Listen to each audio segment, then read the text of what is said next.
Oi, meus amores. Bom dia. Oi, Paulo, bom dia. Eita, vozinha gostosa de sono. Ah, amanheceu um tempinho bom aí pra chuva hoje em Caicó, não? Não vi chuva, não. Rapaz, pois aqui em Currais. E aí, bebê? Guiguinha. Aqui amanheceu nublado de um jeito. Eita, bom, Aqui tá bom pra nublado, dormir. na chuva, não. Bom pra dormir aqui de boas. Vamos chegando. As clarinhas aí. Rafael, Rafaela, Gui, Matheus, Ítalo. Ana Lu, Asdrubal, Dayana, Vinícius, Clarice, Aleph. Bom dia. Deixa eu abrir aqui para vocês. Pô, nossa penúltima aula, né? Quer dizer, tem as revisões aí, mas dá certo. Quarta-feira não tem aula. Show de bola. Terça-feira eu vou poder tomar um isotônico. Então,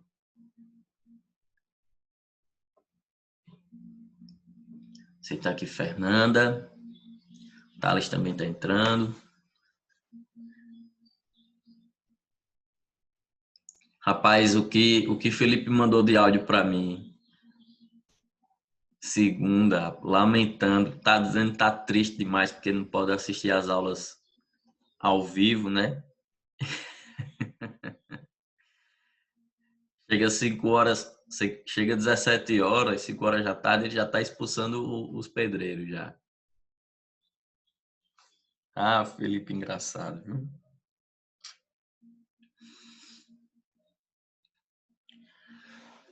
Acho que próxima semana, talvez daqui a 2, vai em Caicó, vou começar a resolver minha mudança para Terrinha.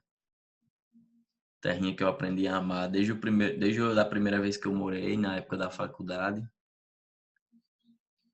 Só falta arrumar um lugar bom, né? Quem conhecer alguém que aluga apartamento, por favor, já aceito. Intimo você a mandar o número para mim, para facilitar o processo. Certo? Então vamos lá. Vou estar calado hoje. Eita, essa aí é pra frente, viu? Logo 2. Vamos orar. Olha o chat, menino. Manda pelo menos no privado. Brincadeira, brincadeira. Vamos lá, vamos continuar nosso slide aqui de ditadura. Gente, e aí, quem estava ontem na aula com Carolzinha? Vocês gostaram? Apesar da internet tá caindo. Como internet nunca dá problema, né? Mas ontem. Mas aí, foi bacana, deu para entender bem o movimento tropicalista no Brasil. Deixa eu ver aqui o chat. Ó, clico, não vai. Daqui a pouco eu vejo. Mas eu espero que sim. Vamos continuar nossa parada aqui, porque tem muita coisa boa para a gente discutir sobre ditadura. Olha aí, Vinícius, Clarice, dizendo que foi muito boa. Pô, vou fazer mais vezes aí, né? Convidar a Andressa também na próxima. Vamos lá. Aqui a gente já viu o álbum Todos os Olhos, né? Que ninguém sabe o que é realmente essa boca. Pessoal,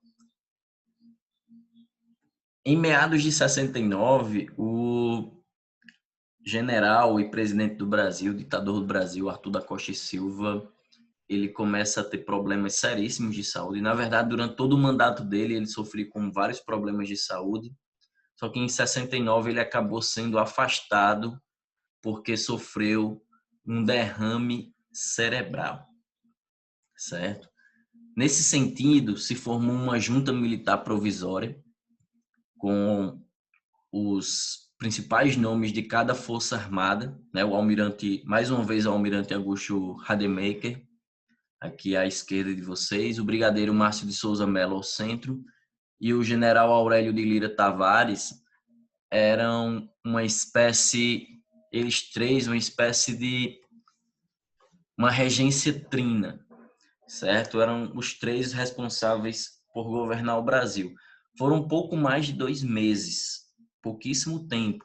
Mas nesses 2 meses, gente, vou contar para vocês, viu? Aconteceu cada problema, porque primeiro a LN, né, a Ação Libertadora Nacional, não confundir com a ANL da era Vargas, a LN foi criada pelo Marighella, pelo Carlos Marighella, a gente vai falar um pouquinho sobre ele. E os caras foram responsáveis para angariar custos, né, para um movimento revolucionário, já que apenas manifestações, passeatas e faixas não estavam resolvendo. A esquerda, principalmente a esquerda mais radical, a esquerda mais extremista, eles resolveram partir para o ataque e adotaram principalmente a luta armada, a guerrilha armada como forma de resistência, como forma de tentar derrubar a ditadura militar e proclamar a chamada ditadura do proletariado, certo? E uma das primeiras ações deles, além de assaltarem bancos, principalmente bancos privados, foi sequestrar o embaixador norte-americano no Brasil, Charles Elbrick. Cara, foi um alvoroço grande, um incidente diplomático gigantesco, porque o governo norte-americano pressionou como pôde para que a junta militar brasileira, o governo brasileiro de uma maneira geral, adotasse medidas severas contra os revolucionários. E quando esses planos estavam sendo montados, os revolucionários lançaram uma lista com 15 nomes, 15 a 19 nomes de presos políticos que deveriam ser soltos, deveriam ser libertos em troca da vida do Charles Elbrick, né? Uma vida por 15 vidas. E os militares acabaram cedendo, os militares soltaram esses 15 presos políticos. Lembrando, presos políticos não são aqueles que cometem crimes como assassinato, roubo, enfim, crimes hediondos. Eram presos considerados subversivos, pessoas contrárias ao regime militar. E aí eu vou contar para vocês. Iam desde pessoas que tinham 80 anos até crianças com 8. Crianças. Muitas crianças foram presas durante a ditadura militar. Por serem filhos de considerados subversivos, e os militares acreditavam que essas crianças também eram subversivas. 8 anos de idade, gente. 8 anos de idade.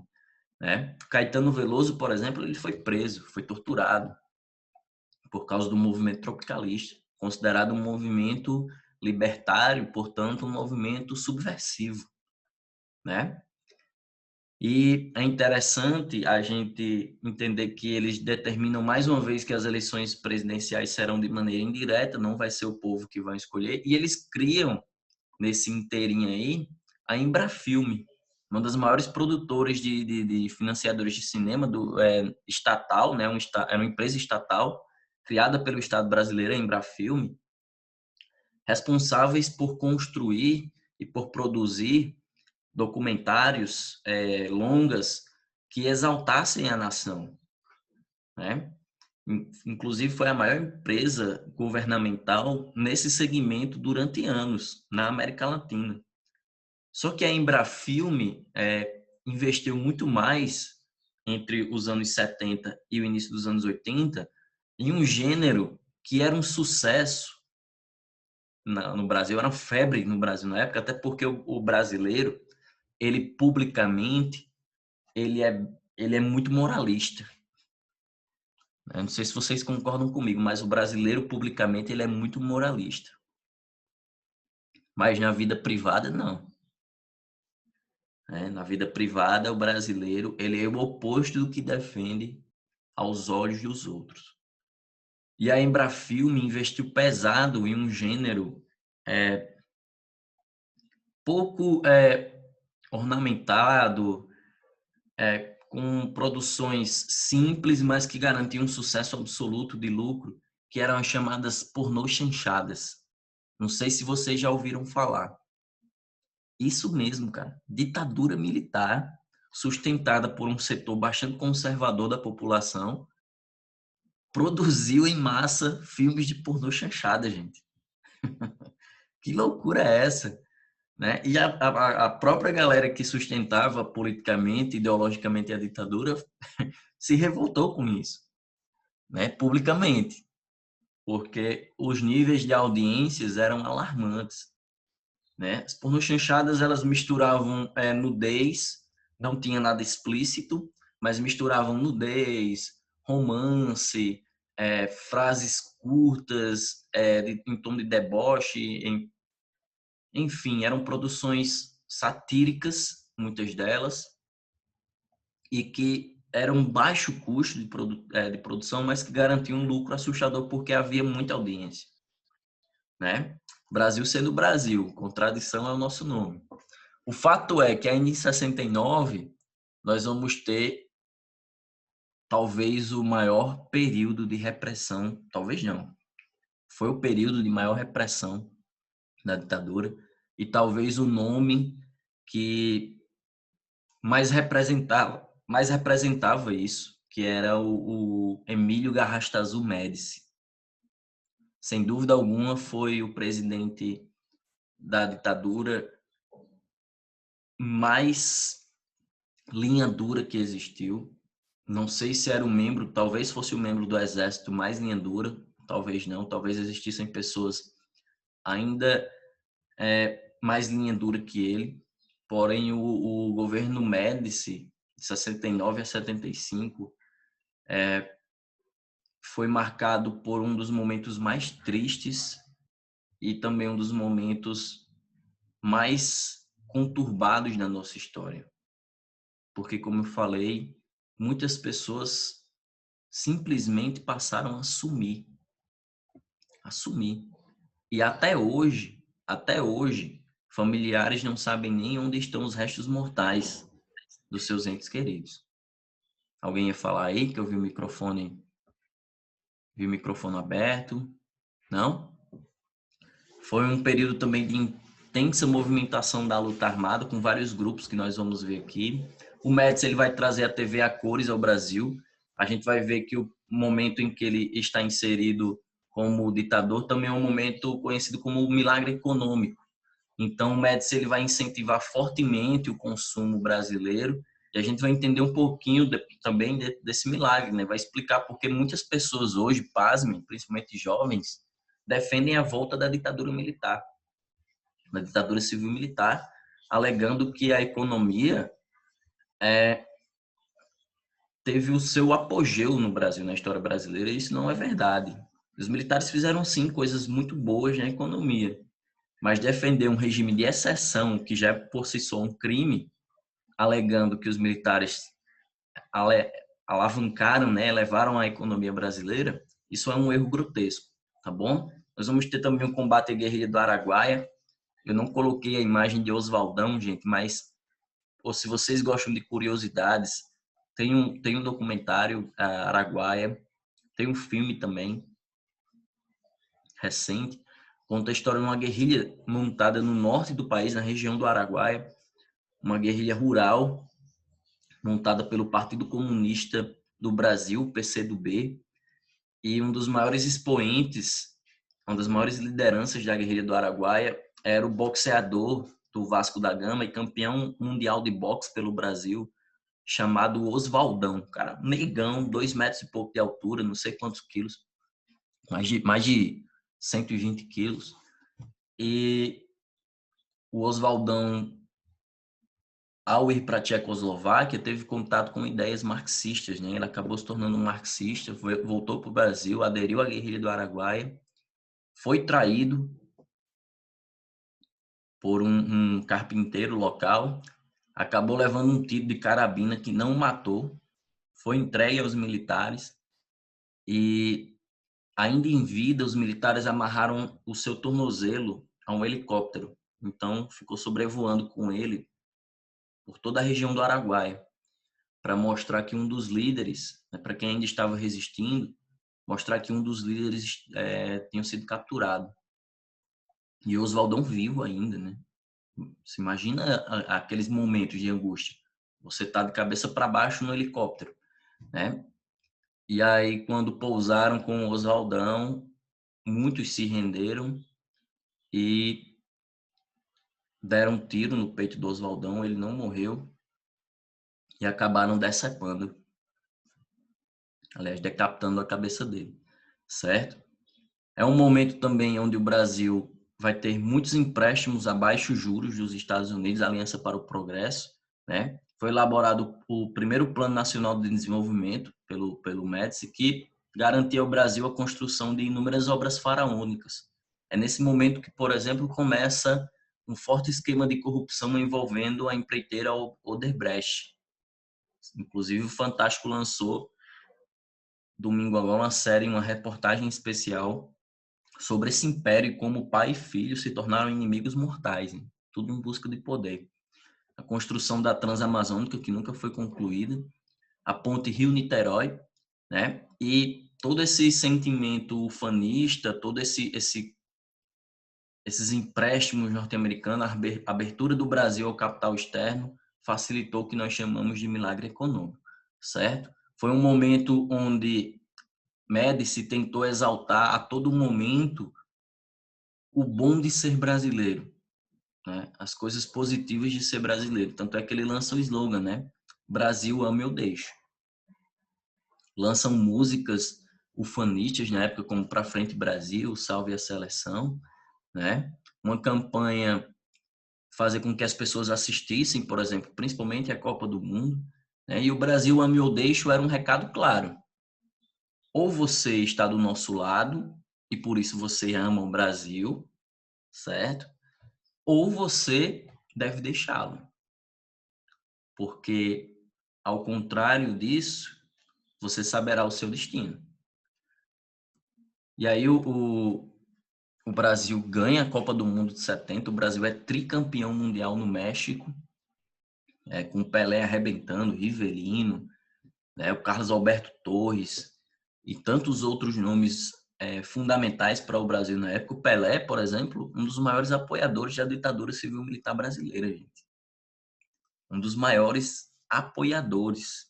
O Pelé nunca usou da grandeza esportiva em todos os âmbitos, né? O Pelé é gigante. Do ponto de vista futebolístico, ele foi enorme. Mas ele nunca usou esse sucesso dele para promover questões sociais, por exemplo, no Brasil. Para se posicionar publicamente, politicamente, sobre a ditadura, certo? Além dele, também nós tivemos o Emerson Fittipaldi, que foi o primeiro brasileiro campeão mundial de Fórmula 1, certo? E isso foi muito importante para o Médici na época, porque ele mostrava, em outras palavras, que vocês estão vendo, né? Eles só estão tendo êxito no que se propõem a fazer porque eles amam o Brasil.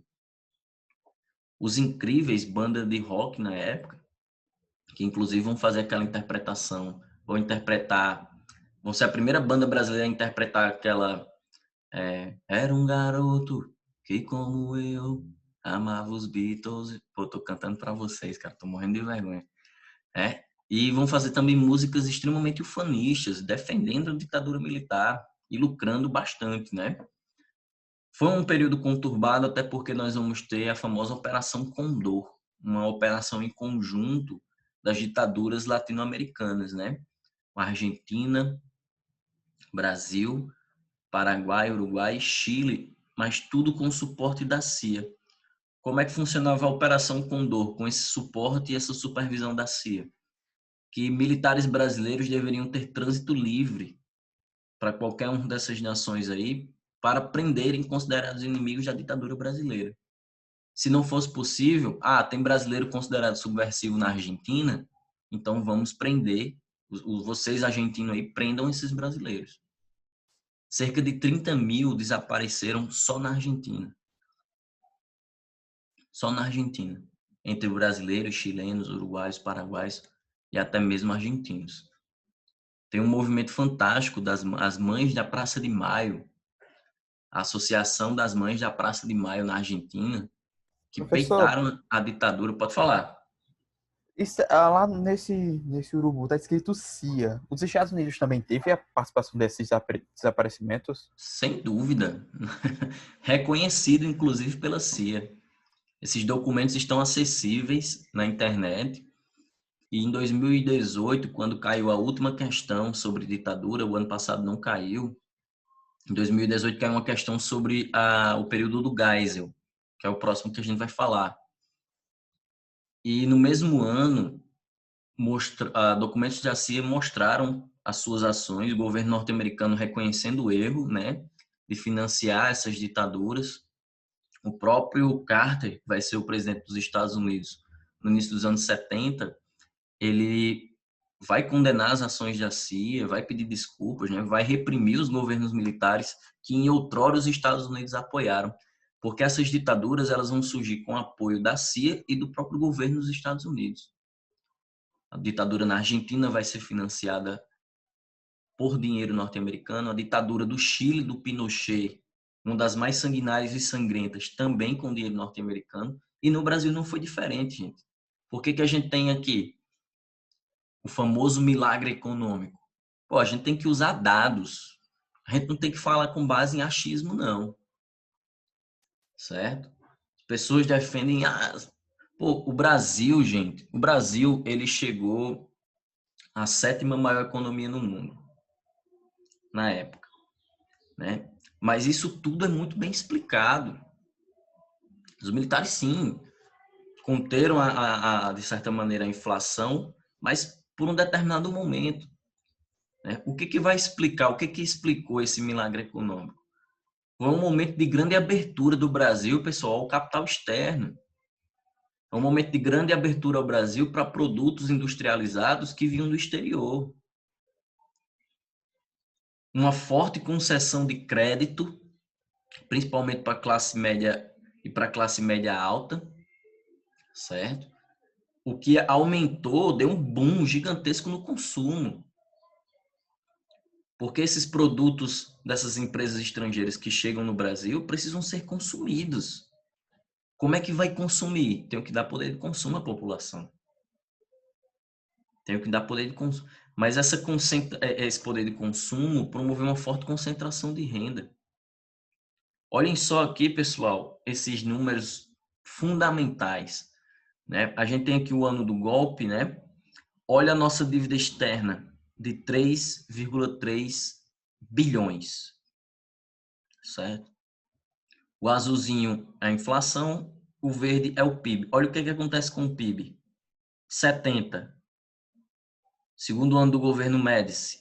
Olha o auge. 14% o Brasil vai crescer assustadoramente. Só que o crescimento do PIB, gente, o povo não come PIB. O povo não come PIB. O crescimento econômico não se transformou em desenvolvimento econômico, que é quando há a sensação de bem-estar em toda a população. Porque essa concessão de crédito promoveu uma forte concentração de renda. Uma forte concentração de renda. Se tem concentração de renda, pessoal, tem aumento de quê? 2 pontos em matemática, se alguém me disser. Se tem concentração de renda, tem o quê? Aumento da pobreza? Perfeito. Lacrimejei aqui de emoção. Exatamente, aumento da pobreza. Então, ao mesmo tempo que o Brasil cresce o PIB, nós também temos o crescimento da desigualdade. Nós também temos o crescimento da pobreza. É nesse momento que há um abandono gigantesco de regiões como o Norte e Nordeste, especialmente o Nordeste, e uma forte migração para o Sul e o Sudeste brasileiro. Em busca de sobreviver, simplesmente de sobreviver. Quando essas pessoas chegam lá e não conseguem emprego, o que acontece? Cria o contingente populacional de moradores de rua. É na ditadura militar que há a verticalização das favelas. As favelas crescem gigantescas. Se há pobreza, gente, se há desigualdade, se há falta de presença do Estado em condições mínimas, o que acontece? Aumenta ou diminui a criminalidade?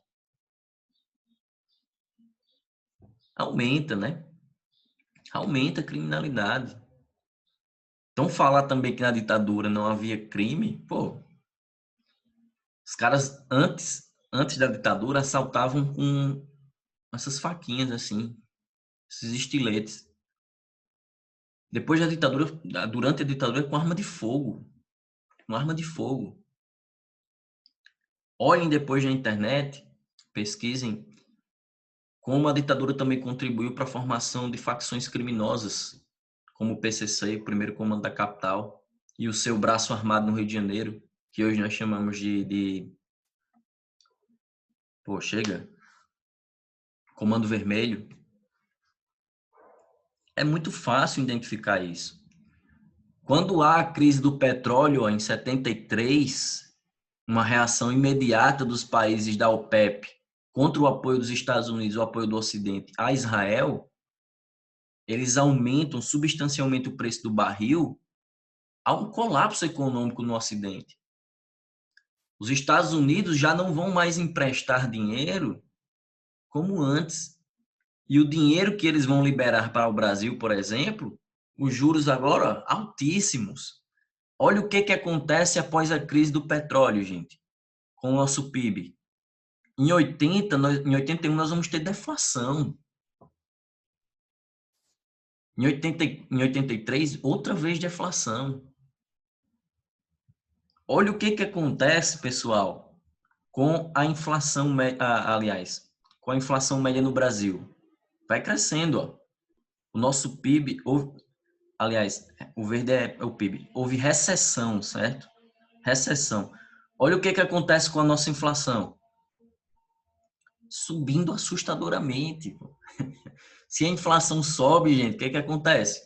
Mais ainda miséria. Só passo já a palavra, Pedro. Olha a nossa dívida externa. Olha a dívida externa aumentando. Ó. Dinheiro emprestado é bom. Pô, vou pegar mais um dinheirinho. Epa. Agora os juros é altíssimo, né? Pronto, não tem nada não. A gente precisa continuar crescendo. Olha a dívida externa que os militares vão entregar para o Brasil. 102 bilhões de dólares. 102 bilhões de dólares. Olha a inflação. 242,7%, gente, a inflação brasileira na ditadura. Caraca, meu amigo. A gente tá achando ruim a inflação aí de 4%, pô. A gente tem uma inflação de 4%. Olha o que aconteceu com o preço do óleo de soja, aumentou em 100%. Olha o que aconteceu com o arroz e com outros produtos, 4%, variando de 5% a 4%. Olha a inflação na época de 242,7%. Como é que vive? Né? E tudo isso através do índice Gini, que é o índice mundial medidor da desigualdade social. Olha, quanto mais próximo a 1, viu, gente, mais desigual o país é.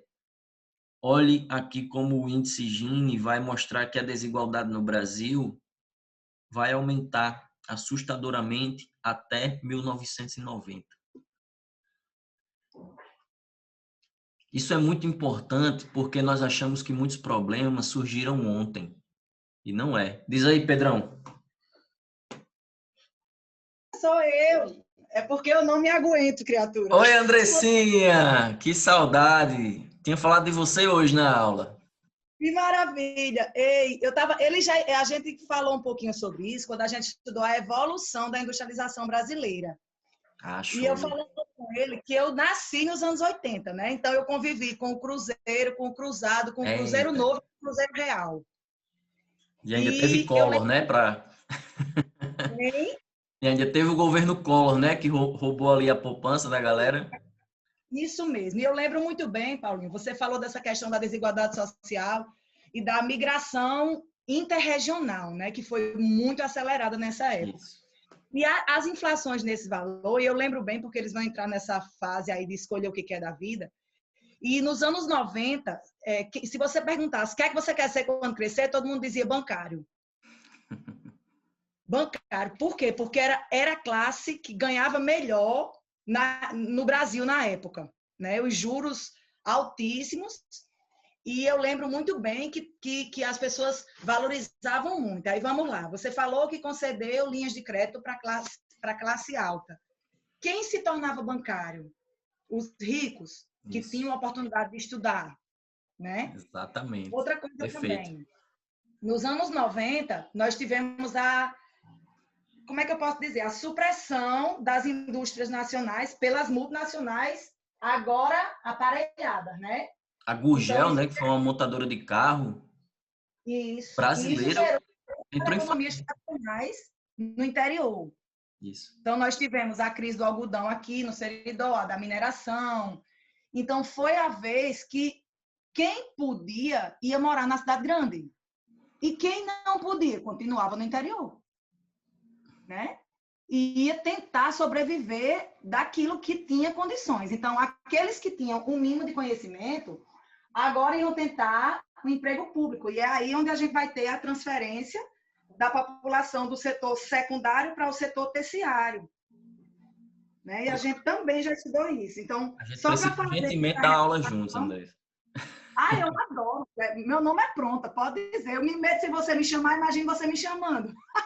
Vamos organizar para esses meninos ainda esse ano. Vamos. Nem que seja Então, na revisão. Eu me meti só para lembrar a eles que nós já estudamos isso na perspectiva da evolução da indústria, e agora você está trazendo uma realidade social do final dos anos 80 e início da década de 90, proveniente da crise mundial.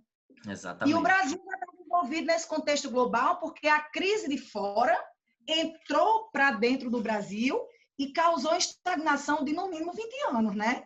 Sem dúvida. A indústria brasileira, ela não cresce há mais de 20 anos. Não há crescimento na indústria brasileira. Perfeito. Perfeita a colocação. Só um comentário aí. Só para fazer a relação. Andressinha. Pois perfeito. Uma salva de palmas aí pela participação de Andressa, que só agrega, né? Aí, história e geografia, Andressinha. Não tem jeito, né? É um amor eterno.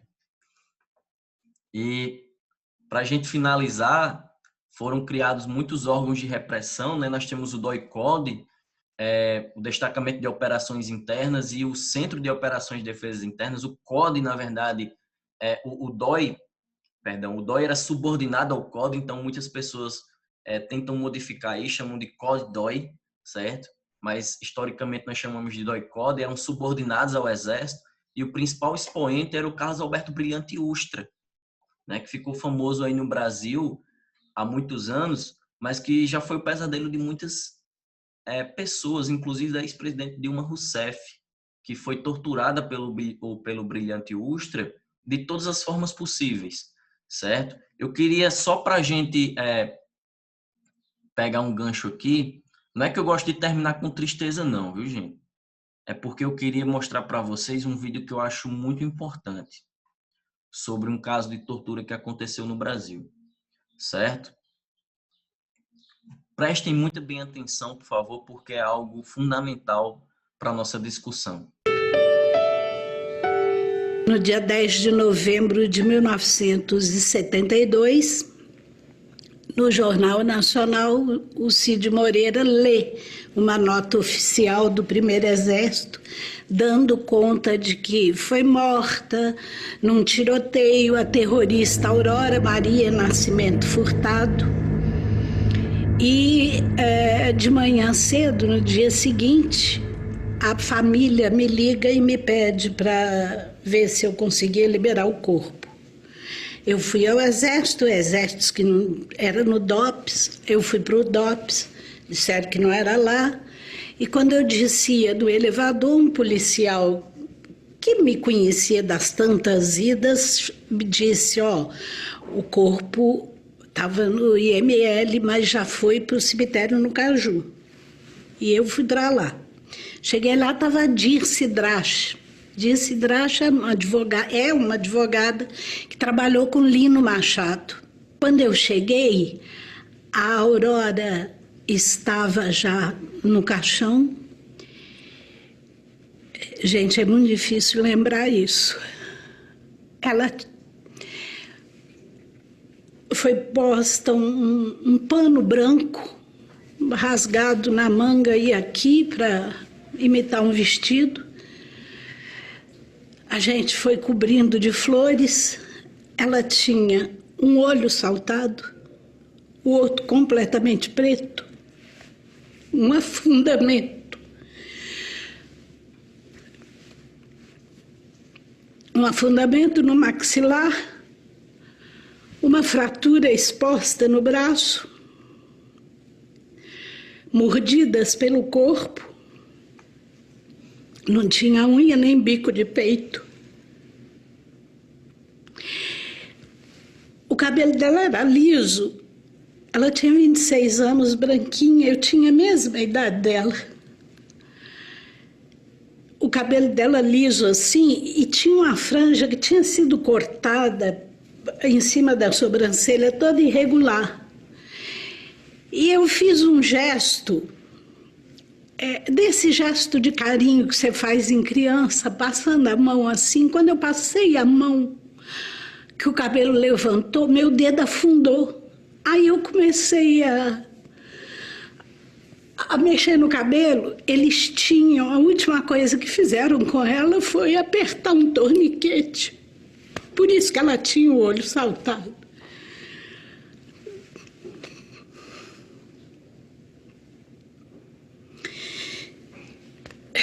Quer dizer, a única prova é a minha palavra e a da Dirce. O pior disso é que eu tenho certeza que os homens que fizeram isso com ela eram os mesmos que estavam lá até a ambulância sair com o corpo dela para São Paulo. A gente tratou de botar muita flor nela para ver se os pais não percebiam. Desculpa.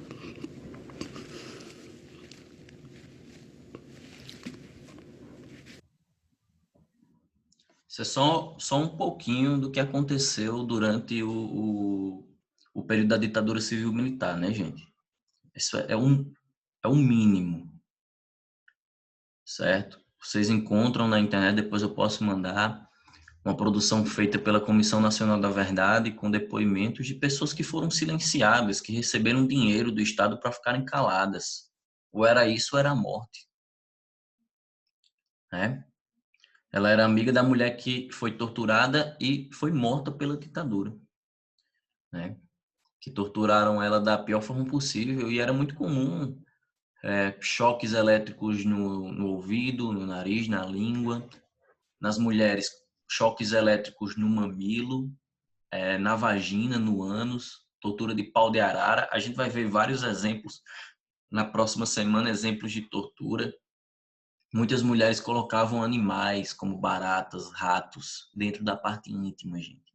Para a pessoa falar. Para falar onde é que tá a mente. Né? Padres, frades dominicanos também foram torturados. O filme Batismo de Sangue, façam um favor e assistam esse filme. O filme Batismo de Sangue. Religiosos foram torturados, perseguidos. Muitos foram mortos, muitos cometeram suicídio, porque o que mais doía não era a tortura física, mas a lembrança. Próxima aula a gente continua. Certo, pessoal? Tamo junto.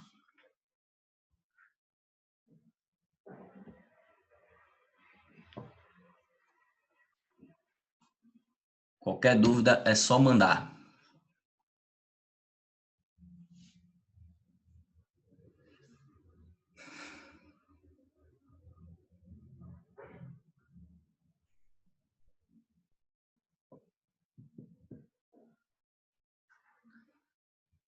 Muito.